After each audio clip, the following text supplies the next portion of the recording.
Primero que nada, ¿quién se acuerda dónde está ese versículo? Y lo estoy preguntando, cuando dice que los de Berea eran más nobles que los de Tesalónica. Y quiero que lo tomemos como lema. Quiero que lo tomemos como lema también para todo este tiempo, para todo lo que es el creciendo de su... ¿Dónde? ¿Quién lo lee? 17, 10 y 11. Me encanta, pero me encanta este versículo. Y estos eran más nobles que los que estaban en Tesalónica, pues recibieron la palabra con toda solicitud, escudriñando las Escrituras cada día para ver si estas cosas eran así. ¿Por qué digo tomarlo como lema? Porque esto es lo que tenemos que hacer acá, desde este ministerio. O cuando ustedes vienen a escuchar, no es que van a venir a escuchar, aprender, tomar nota, irse. No, la idea es que realmente esto que hacemos desde acá sea como una especie de anzuelo para que cada uno de ustedes después vaya a su casa y escudriñe, y busque, y amplíe, y corrija quizás, y después venga y diga, che, ¿sabes qué era así, así, así? Esa es la idea, que les pique el bichito de poder estudiar más la Biblia. No que le demos, esto se hizo así, así, así, significa esto, mucho gusto, nos vemos. O que ustedes digan, sí, estuvo largo el mensaje, pero me quedo con esto y esto, porque no lo había escuchado nunca. No, que ustedes puedan tomar esto como una introducción a cualquier tema que ustedes quieran estudiar en su casa. No vale o no alcanza para nada lo que hagamos aquí en una hora, en media hora, en 40 minutos. Vale lo que haga cada uno en su casa. Así que acuérdense de esto y acuérdense de los de Berea que iban y escudriñaban lo que decía Pablo. Nada más y nada menos. Siempre que mencionamos esto, uno se ríe, ¿no? Porque era no cuestionarlo, pero investigar sobre lo que habían aprendido de Pablo. Bien, dicho esto, que esto sea de verdad una introducción, un inicio para que cada uno de ustedes estudie, siga investigando, siga ampliando en sus casas. El título de la serie de que vamos a comenzar hoy, que no sé si van a ser solamente 2 clases o una tercera, ya vamos a ver. Vamos a arrancar a modo de introducción con el título Los juicios de Dios. Para llegar a un juicio, que ya vamos a ver que no es juicio, que es el tema que nos compete, o que al menos que yo quería tocar, y lo vamos a tocar seguramente y vamos a seguir ampliando la clase que viene, ¿sí? Entonces, los juicios de Dios. Vamos a ver los juicios que Dios tiene para con el hombre y también para con Satanás, que es el primero con el que vamos a arrancar. Miren, dice la Biblia, o la Biblia enseña, no le traje un videito que estaba muy bueno, que resumía en 2 minutos esto que estoy diciendo yo. El juicio a Satanás y sus ángeles. Vamos a ver el juicio a Satanás, vamos a ver un juicio a Israel, vamos a ver el juicio a las naciones, ¿sí?, que nos habla Mateo 25, vamos a ver el juicio del gran trono blanco, y después vamos a ver, por decirle de alguna manera, que es donde yo quiero llegar, el juicio a los creyentes. ¿Juicio a los creyentes? Está mal dicho, ¿sí? Está mal dicho, pero ya vamos a ir ahondando. Es un poquito a propósito. Pero son distintos juicios que Dios va a tener para con los hombres, y comenzando acá también por Satanás y sus demonios. El primer juicio contra Satanás, ¿por qué digo primer juicio? Podríamos calificarlo de alguna manera. Comenzó en la cruz de Cristo, ¿sí?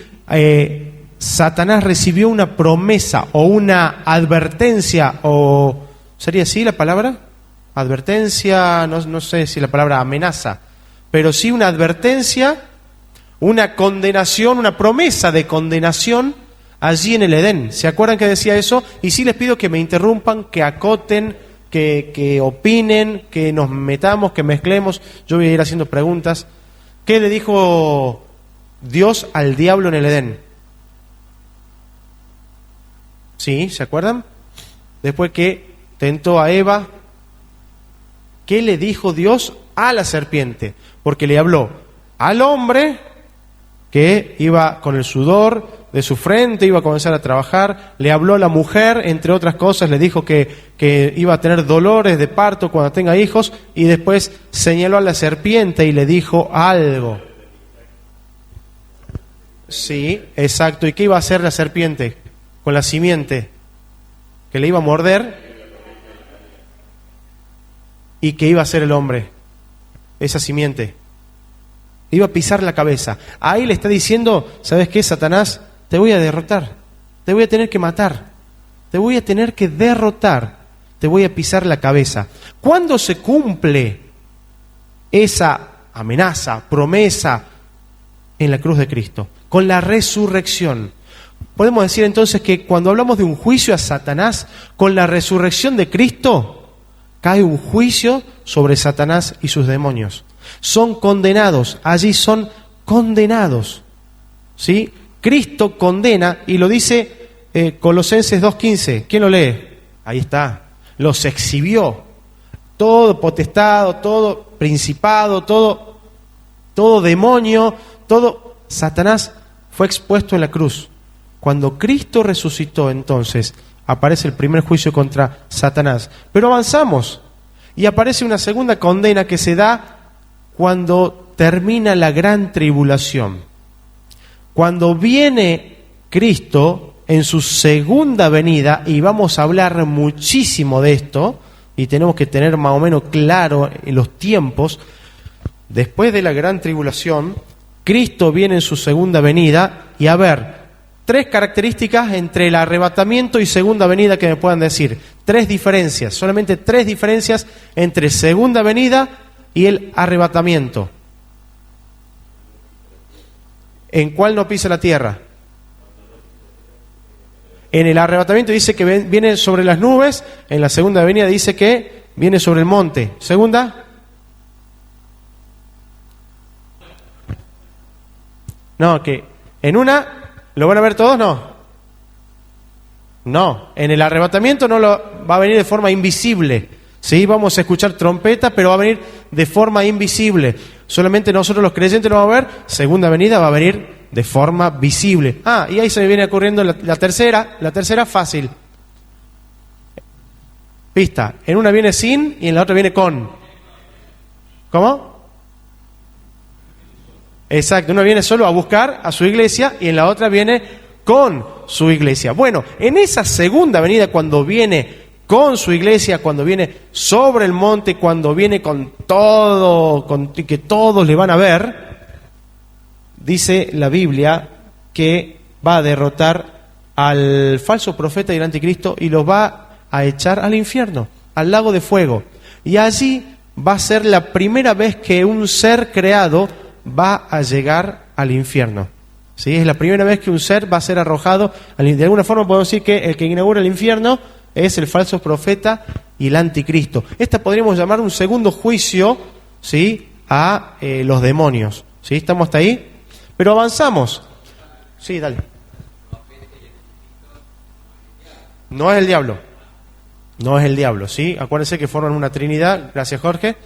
El diablo sería el dragón que aparece en la tribulación. Acá está el falso profeta y el anticristo. Y acá viene lo que me da pie para decir lo que dice Jorge. Un tercer juicio lo vamos a ver también al final de la gran tribulación, cuando Cristo viene con su iglesia para reinar durante el milenio. Y dice Apocalipsis, ¿quién lo lee? Apocalipsis 1, 20 al 4. Y yo voy a leer el último, voy a buscar el último. Apocalipsis 21 al 4, y yo voy a buscar otro.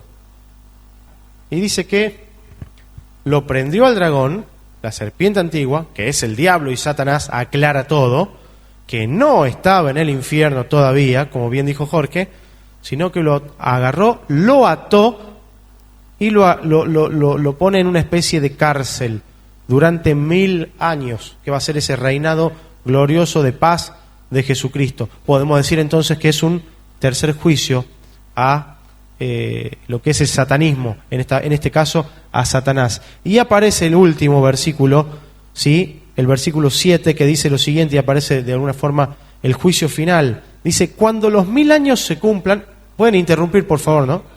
Versículo 7, Y pasamos ya a la condena final, al final de todo. Dice, cuando los 1000 años se cumplan, Satanás será suelto de su prisión y saldrá a engañar a las naciones que están en los 4 ángulos de la tierra, a Gog y a Magog, a fin de reunirlos para la batalla, y el número de los cuales es como la arena del mar. Y subieron sobre la anchura de la tierra y rodearon el campamento de los santos y la ciudad amada. Y la ciudad amada y de Dios, y la ciudad amada. Y de Dios descendió fuego del cielo y los consumió. Alguien dijo que esta es la guerra más cortita de la historia. O sea, se prepararon todos, se armaron todos, lo esperaron al diablo. Miren cómo es el corazón del hombre, que habiendo estado atado 1000 años a Satanás, habiendo estado y vivido y disfrutado de un reino de paz con Jesucristo, ese corazón perverso del hombre siguió maquinando durante 1000 años, preparándose y esperando a Satanás para hacer guerra al Creador. Es algo incomprensible. Cuando uno lee o descubre estas cosas por primera vez, dice, pero ¿cómo la gente no se puede dar cuenta? Ya lo vieron, ya vieron que vino en gloria, ya vieron cómo reina, ya vieron que es Dios, ya vieron que... ¿Cómo puede ser que no se den cuenta? Y estando el diablo atado, el hombre ni siquiera así quiso entregar su corazón, ¿no? Y se preparó para esta guerra final, que fue cortita. Cuando estaban listos para pelear, vino fuego del cielo y los consumió. Esas son todas las páginas de esta guerra mundial. Y acá dice el versículo 10, y el diablo que los engañaba fue lanzado en el lago de fuego y azufre, donde estaban la bestia y el falso profeta, y serán atormentados día y noche por los siglos de los siglos. Otra buena aclaración, que los dibujitos animados nos mienten, es que el diablo no va a reinar en el cielo. Él va a ser un condenado más, ¿sí? Él va a ser alguien que va a sufrir el infierno. No es que hoy está en el infierno reinando, calentito, y se hace lo que él dice y nada que ver. Todavía no está en el infierno, va a ser arrojado al final. Podríamos decirlo, va a ser el tercero arrojado, porque ya vamos a ver un poquito más. Entonces, Dios va a tener juicio contra Satanás, y lo pudimos ver a lo largo de la historia, ¿sí? Algo que ya ocurrió y algo que ocurrirá. Avanzamos. Otro juicio. Juicio a Israel. ¿Cómo se va a dar este juicio a Israel? ¿A qué me refiero con la palabra juicio a Israel? También puede sonar chocante o hasta incorrecta la palabra juicio a Israel, porque esto va a suceder durante la tribulación o durante la gran tribulación. Recuerden que la tribulación es un periodo, se le llama un periodo de 7 años, en donde se separa tribulación 3 años y medio, donde habrá paz, y la gran tribulación, que será la gran persecución contra Israel, el pueblo de Dios, durante 3 años y medio. Antes de entrar acá, estos 7 años están mencionados en las profecías de Daniel. Cuando Daniel habla y recibe profecía para su pueblo, y él explica que hay 69 semanas hasta la muerte del Cristo, y luego vendrá una semana más. Siempre se refiere al pueblo de Israel. No aparece la iglesia acá. Entonces, así como la iglesia no apareció en 69 semanas, la iglesia no aparece en la última semana.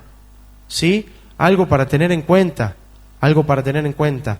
Dios le dio la espalda a Israel porque no cumplió con su ministerio, porque su ministerio era el que está cumpliendo la iglesia, o el que debe cumplir la iglesia, que es el mostrar al Dios poderoso, mostrar al Dios de la salvación. Israel no cumplió, dejó de tratar con esa higuera, comenzó a tratar con la iglesia y se guardó una semana, tanto para juicio, y acá viene porque digo que no sé si está bueno del todo usar la palabra juicio, tanto para juicio, esta gran tribulación, como para redimir a ese remanente que tanto habla la Biblia, que tanto nos habla el Antiguo Testamento, ¿sí? Y por ahí está bueno hacer hincapié en esto. Dios usará ese tiempo para redimir, para separar su remanente, su pueblo, purificar a su pueblo Israel y salvar a su pueblo Israel. Volver a tratar en esa última semana con su pueblo, sí, van a sufrir persecución, van a sufrir porque han rechazado a Cristo, a los suyos vino y los suyos no le recibieron, Entonces le dejará libertad a Satanás por un tiempo para que haga lo que quiera con Israel, como ya sucedió muchas veces, como sucedió en los cautiverios, cuando Dios decía, ok, van a ser juzgados, pero por pueblos antiguos, por pueblos enemigos, es juicio de Dios. Lo mismo va a pasar en la gran tribulación. No solo va a ser el juicio a Israel, sino que será redimido Israel en el tiempo de la gran tribulación. Así que para llamarle juicio podemos decir que también va a haber un juicio a Israel. Avanzamos. ¿Alguna duda? ¿Alguna acotación? Charlemos, Juicio a las naciones. Me encantó. Y acá aprendemos muchas cosas. Primero, juicio a las naciones. Uno tiene en mente que Dios va a juzgar naciones enteras. Dios le toca juzgar a Rusia.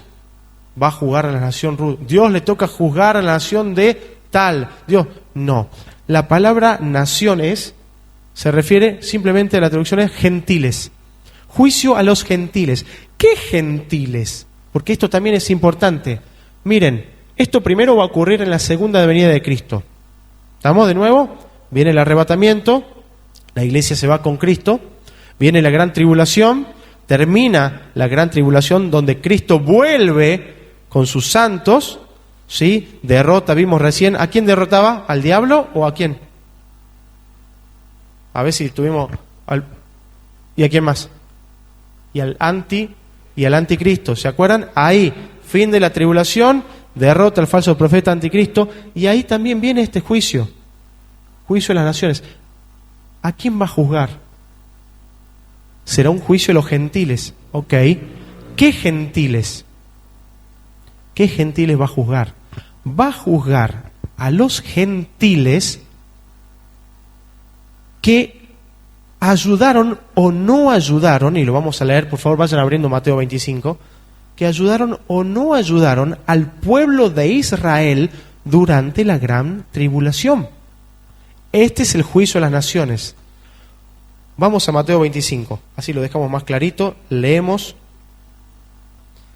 Dice así el 31, y ahí comienza aclarando, dice, cuando el Hijo del Hombre venga en su gloria y todos los santos ángeles con él, entonces se sentará en su trono de gloria y serán reunidas delante de él todas las naciones.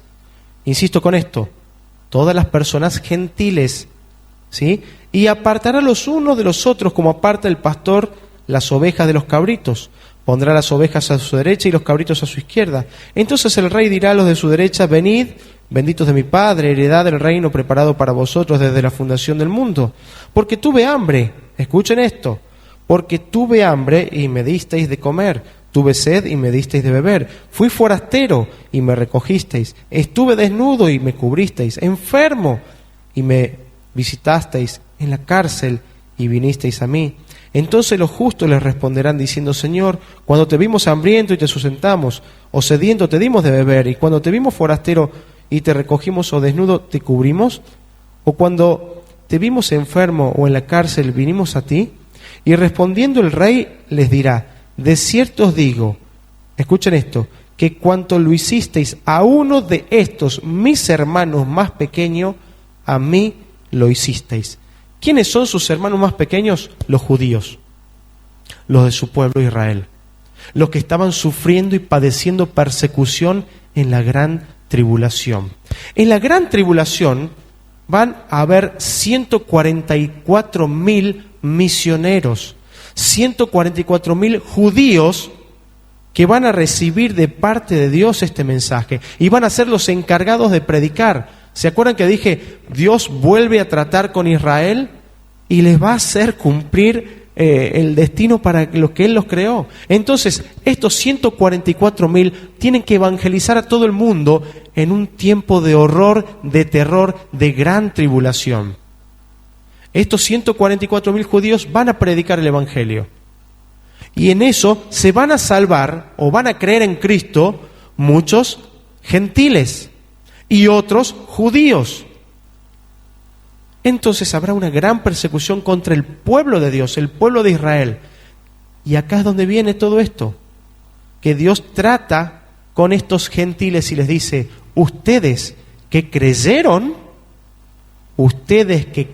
en mí y después ayudaron a cada uno de mis hijitos judíos en esta gran tribulación, yo les voy a dar, los tomo como ovejas. Pero los gentiles que acusaban, que no creyeron, y por tanto si no creyeron, no ayudaron al pueblo de Israel, serán condenados. ¿Sí? El versículo 40 aclara esto. Y respondiendo el rey les dirá, de cierto os digo, que en cuanto lo hicisteis a uno de estos mis hermanos más pequeños, a mí lo hicisteis. Entonces dirá también a los de la izquierda, apartaos de mí, malditos, al fuego eterno, preparado para el diablo y sus ángeles. Porque tuve hambre y no me disteis de comer, tuve sed y no me disteis de beber, fui forastero y no me recogisteis. Y sigue hablando. Este es el juicio de las naciones. Será según cómo traten a los israelitas en la gran tribulación. Pero miren, la salvación siempre se trata de creer o no creer, no por buenas obras. Entonces, esas personas que trataron bien a los judíos serán personas que creyeron en Cristo por la predicación de los judíos. Los que traten mal serán personas que no creyeron. Algo parecido, sin hablar del creer, es lo que ocurrió en la Segunda Guerra Mundial. Muchos alemanes, entre comillas, gentiles, es un ejemplo simplemente, no estoy diciendo que haya sucedido o que es una ¿cómo se dice? No profecía, sino una no me sale, no importa. Una prefiguración, una figura de esto. No estoy diciendo eso, pero en la Segunda Guerra Mundial sucedió mucho de esto. Muchos alemanes salvaron a judíos, a mujeres judías, a niños judíos. Bueno, este sería el caso. Gentiles que creyeron, que no estaban de acuerdo con el anticristo, creyeron en Cristo y que ayudaron. Entonces Cristo dice, como lo hiciste a mí, yo también les voy a dar salvación a ustedes y no les voy a condenar. Miren lo que dice el último punto. Bueno, y ahí dice, habrá gentiles salvos y habrá gentiles no salvos en la tribulación. Estos son las ovejas y los cabritos. O sea que en la gran tribulación no es que se van a salvar 144.000 personas. No es así. Insisto con esto. 144.000 judíos serán los que van a predicar el evangelio en ese momento. Jamás en la historia de la humanidad va a haber tantos misioneros predicando en la tierra, ¿sí? Estos judíos son los que van a predicar el evangelio y habrá salvación, así como por fuego, de alguna forma, como dice la Biblia, ¿no? Les costará muchísimo, tendrán que entregarse a la muerte, sí.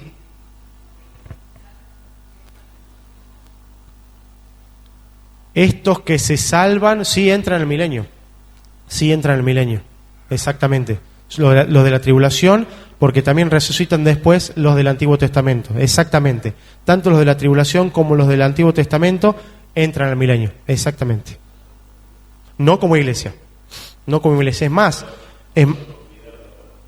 en las bodas van a estar como amigos del esposo, son el famoso amigo del esposo, sobre todo el pueblo judío. No, vamos picoteando y como digo, está para irse por las ramas y hablar e ir aclarando, porque nos van a ir quedando un montón de dudas, ¿no? Pero me gustaba mucho esto. Y por último quería mostrarle esto. Miren lo que dice Mateo 25:41, un detalle que me encantó. Dice, entonces dirá también a los de la izquierda, apartaos de mí, malditos, al fuego eterno. ¿Y para qué estaba preparado el fuego eterno? ¿O para quién? Desde un principio.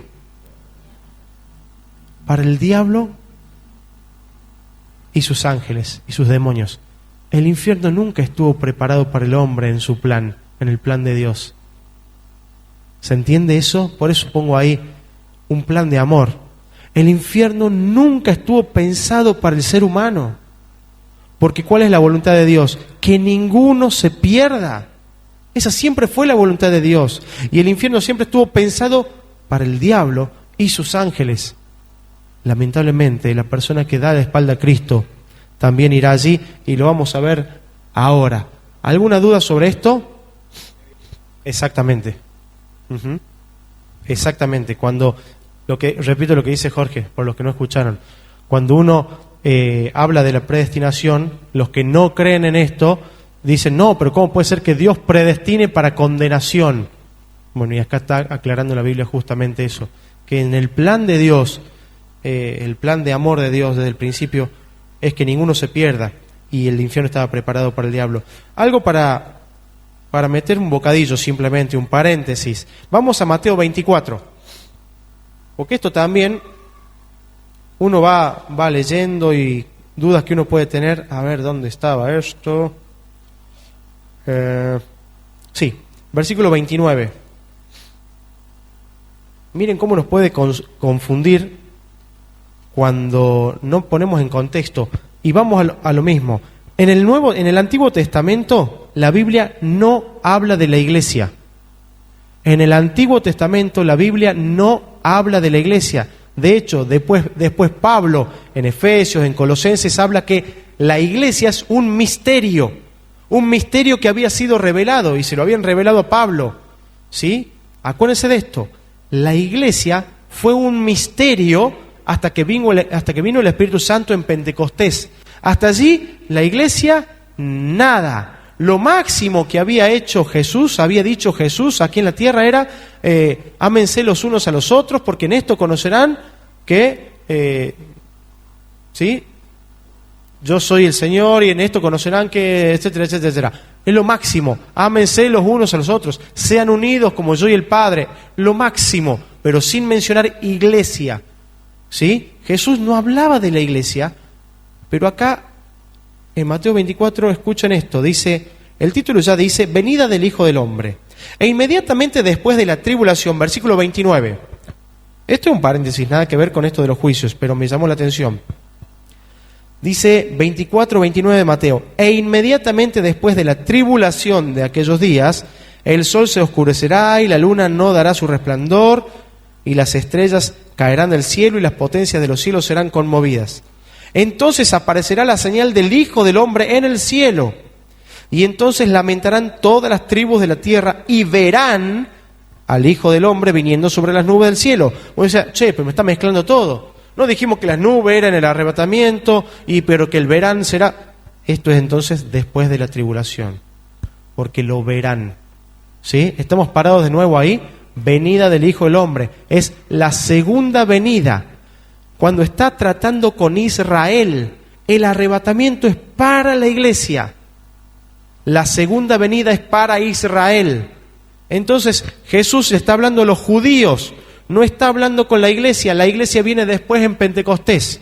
Hago toda esa aclaración para que nos metamos en contexto, sobre todo un versículo que yo toda la vida me confundí, entonces capaz que ustedes no, pero se los quiero mostrar. Y dice, y enviará a sus ángeles con gran voz de trompeta y juntarán a sus escogidos de los cuatro vientos desde un extremo del cielo hasta otro. También podríamos decir, nos va a juntar a nosotros. No es a la iglesia. ¿A qué escogidos juntará? A los que vimos recién. A los judíos, ¿sí?, que creyeron en Cristo, a los gentiles que creyeron en Cristo, ¿sí? Dice que los recogerá de los cuatro vientos. Son los que Vero recién nos decía, ¿esos van a entrar en el milenio? Sí, son los salvos de la tribulación. En la tribulación se salvan judíos y gentiles. Y acá dice que los recogerán de los cuatro vientos. Y aclara y dice, de la higuera aprended la parábola. Listo, dijo higuera, seguimos con Israel. No nos salimos de Israel. No mete la iglesia en ningún momento. Y entonces acá dice el versículo 36. Pero el día y la hora nadie sabe, ni aun los ángeles del cielo, sino solo mi Padre. Sigue hablando de la segunda venida de Cristo. ¿Sí? No está hablando del arrebatamiento. Mas como en los días de Noé, así será la venida del Hijo del Hombre. Porque como en los días antes del diluvio, estaban comiendo y bebiendo, casándose y dándose en casamiento, hasta el día de Noé, hasta que en el día de Noé entró en el arca. Y no entendieron hasta que vino el diluvio y se los llevó a todos. Presten atención a esa palabrita. Y se los llevó a todos. Así será también la venida del Hijo del Hombre. Entonces estarán dos en el campo. El uno será tomado y el otro será dejado. Aquí no está hablando del arrebatamiento, como yo pensaba mucho tiempo. El uno será tomado para juicio y el otro será dejado para salvación. Después lean, busquen comentarios, busquen en sus comentarios de su Biblia, porque si no estaríamos mezclando. Jesús no está hablando nada de la iglesia. Y vamos a hacer el ejercicio de ser como los de Berea, que eran más nobles que los de Tesalónica, y vamos a seguir estudiando esto para ver si esto es así como yo estoy diciendo. Dice, 2 mujeres estarán moliendo en un molino, la una será tomada y la otra será dejada. Velad pues, porque no sabéis a qué hora de venir vuestro Señor. Esto que acabamos de leer no se refiere al arrebatamiento. No se refiere al arrebatamiento.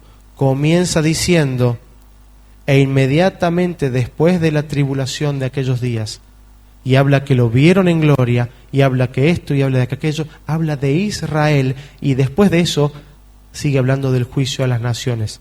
Está hablando de la segunda venida de Cristo, ¿sí? Ya el Nuevo Testamento en Tesalonicenses ya sí nos habla un poco más del arrebatamiento. Para seguir leyendo, para seguir estudiando, dudas, correcciones, consultas. Lo quería tirar porque me gusta. Viste que no tenía mucho que ver con el coso, pero es para... Esta es la idea, gente, que nos despierte ese bichito para seguir estudiando, para seguir leyendo, para seguir investigando. ¿Alguien tiene alguna duda? Si no, ya avanzamos y ya va prácticamente hasta terminando. El penúltimo que vamos a ver nosotros, antes de entrar en tema, no es que vamos a desarrollar el tema hoy, no lo vamos a hacer, no sé si vamos a llegar con el tiempo. Y acá aparece el juicio del gran trono blanco, por ahí el más conocido. Por ahí uno puede llegar a confundir el famoso juicio de las naciones. El juicio del gran trono blanco es el juicio final.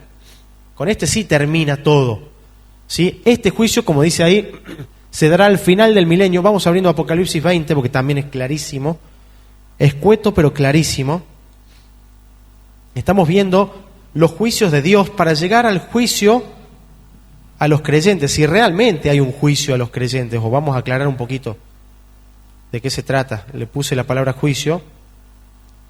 Entonces vimos el juicio a Satanás, el juicio a Israel de alguna forma, en donde los purifica en la gran tribulación, el juicio a las naciones, el juicio del gran trono blanco, que será el último, que será el final del milenio. Y leemos Apocalipsis 20:11. ¿Alguien que lo lea? 11:12.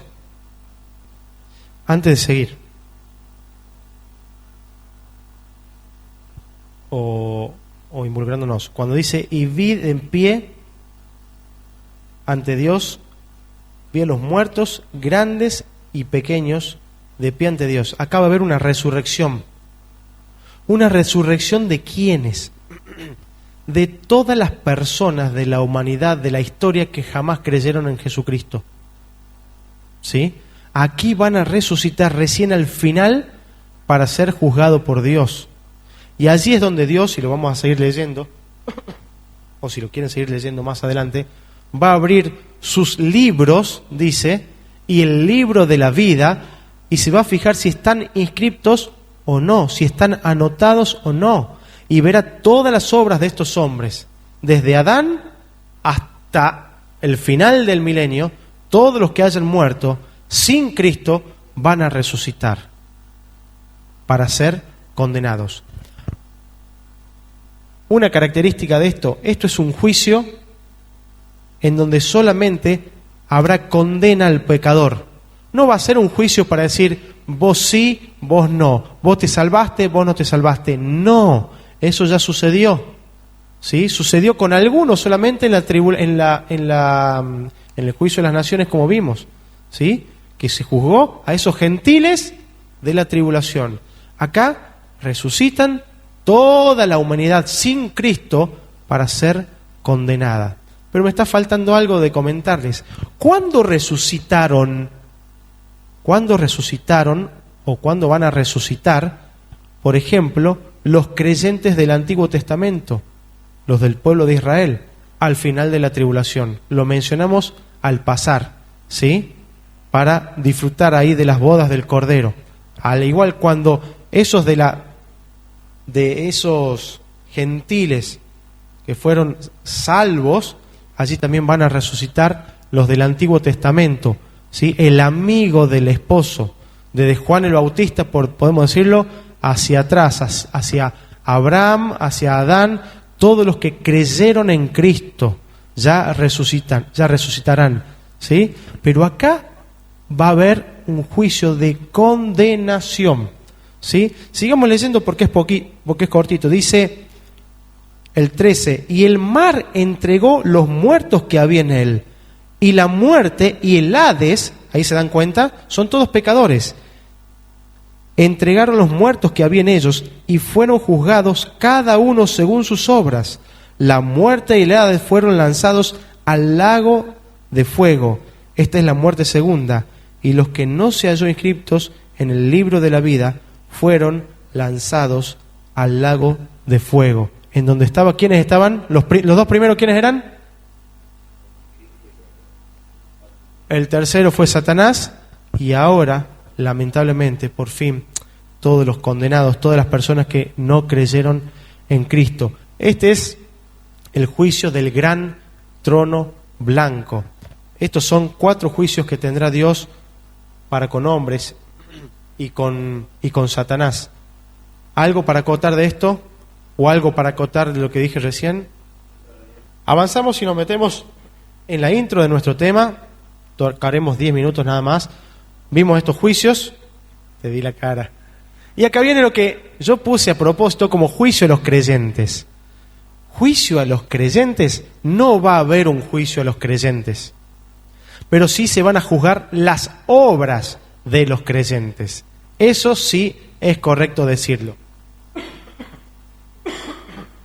Decía un libro que estaba leyendo, dice que de alguna forma el Señor nos trató al principio como pecadores, pero cuando nos convertimos nos comenzó a tratar como hijos, ¿sí?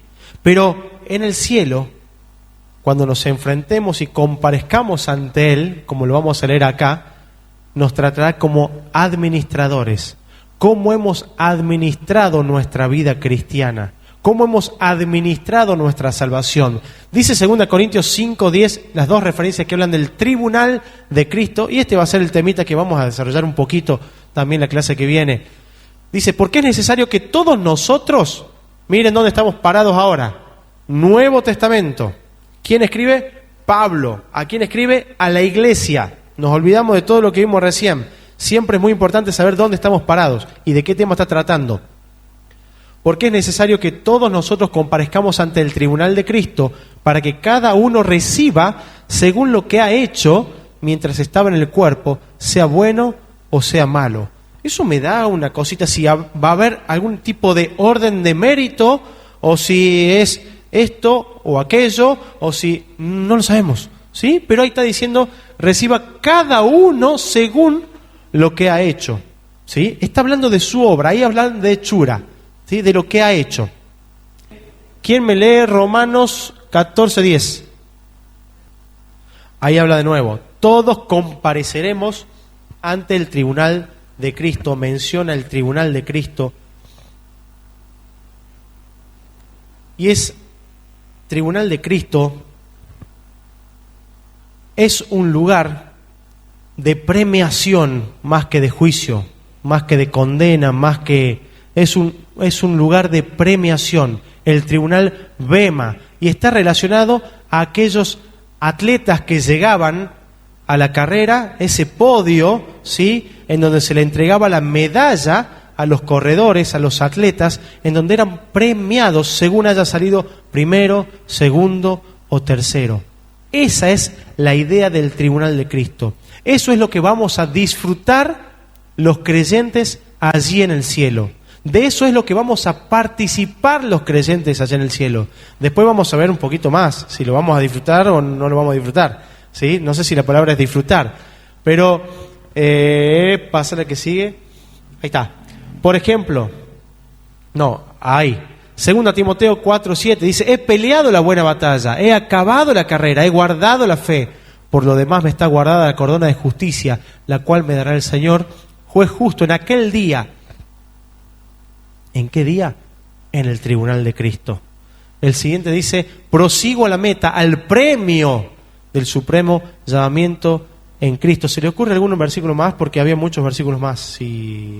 Bueno, Pablo tenía siempre en mente esto, el tribunal de Cristo. Para él era una carrera en donde tenía que llegar para recibir el premio del Señor. Solamente intro, y con esto creo que sí, ya termino. El tribunal de Cristo, entonces, no será un juicio sobre los creyentes, sobre las personas, sobre su alma, sobre su espíritu, sobre su decisión. No será si sos salvo o no sos salvo. Ni siquiera nos va a decir el Señor: vos sí sos salvo, vos entraste así, vos... No. Nada que ver. El tribunal de Cristo va a ser un lugar de premiación para el creyente según nuestras obras. Acá está: se juzgarán las obras de los creyentes. Más que un juicio, será una premiación y habrá ganancias, pero también habrá pérdidas. 1 Corintios, y con este terminamos, 1 Corintios 3:14. Dice: si la obra de alguno permanece, ya vamos a ver ante quién permanece, obviamente ante el Señor. Siempre el que hace el juicio es Jesús. Siempre, los juicios que estuvimos viendo, el juicio del gran trono blanco, el juez que juzgará es el Señor Jesucristo. Como dice Juan capítulo 5, que el Padre le entregó todo juicio al Señor. Y acá también el Señor es el que juzgará, ¿sí? Con sus ojos de fuego, de alguna forma. Pasará por fuego la obra de cada uno de nosotros. Y ahí veremos si fue una obra genuina, de amor, sincera, espiritual, o si fue una obra vana, de cáscara, de vanagloria, de hacernos ver. Va a pasar por los ojos de Cristo. Y ahí se va a saber si esto que hiciste, este mensaje que estás preparando, aquella canción bonita, aquellos folletos, aquella ofrenda, todo lo que hicimos de buenas obras en la iglesia, para la iglesia, desde la iglesia, fuera de la iglesia, Jesucristo la juzgará. Ya me está dando miedo lo que estoy diciendo, imagínate.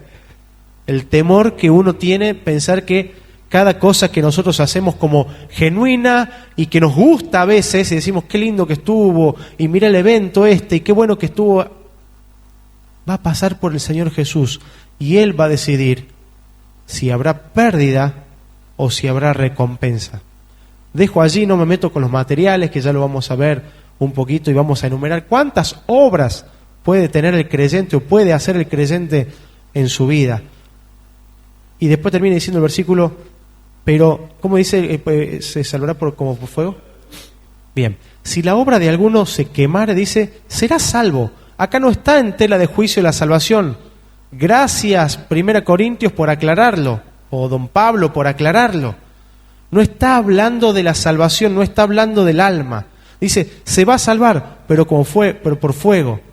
Y ahí se me viene siempre uno de los mejores ejemplos.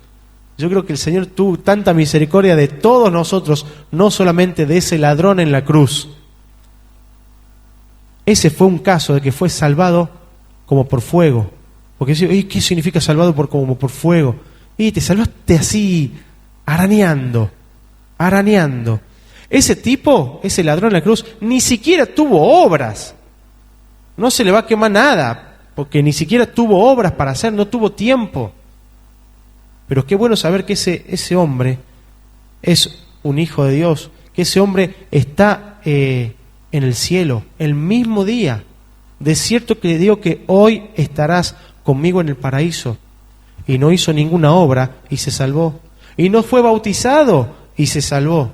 Y eso rompe con un montón de tantas cosas, ¿no? Pero vamos a ver que esto de las obras va a ser precioso poder tener recompensa, porque vamos a ver qué podremos hacer con esa recompensa, ¿sí? Cerramos acá.